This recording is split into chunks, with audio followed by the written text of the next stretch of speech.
The Roman baths, situated northeast of the Charlottenhof Palace in the Sanssouci Park in Potsdam, reflect the Italiensehnsucht of its creator Frederick William IV of Prussia. Various classical Roman and antique Italian styles were melded into an architectural ensemble, created between 1829 and 1840.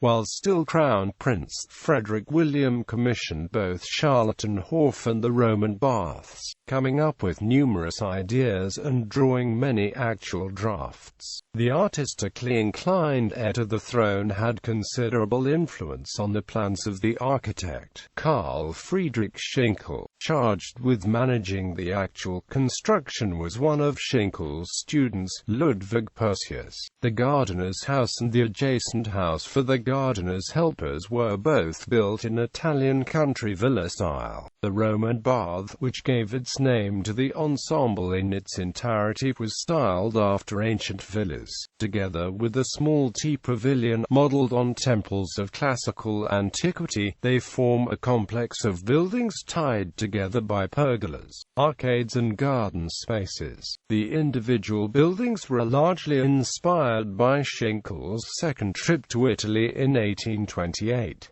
Thus the Roman bath, which has never actually been used as a bathing facility, came into being thanks purely to the romantic fantasy of the royal Italophile. The names of the rooms connote a mixture of antique villas and Roman baths.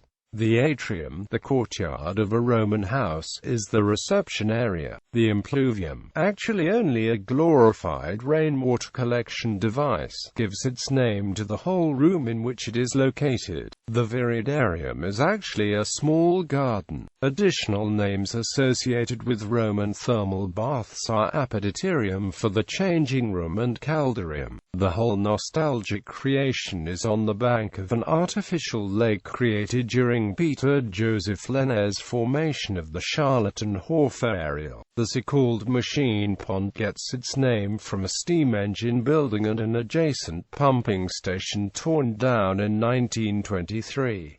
The large hull of a well marks the location of the former building. The steam engine was not just responsible for keeping the artificial waters of Charlottenhof moving, its smokestacks were also a symbol of progress, and what was at its time advanced technology.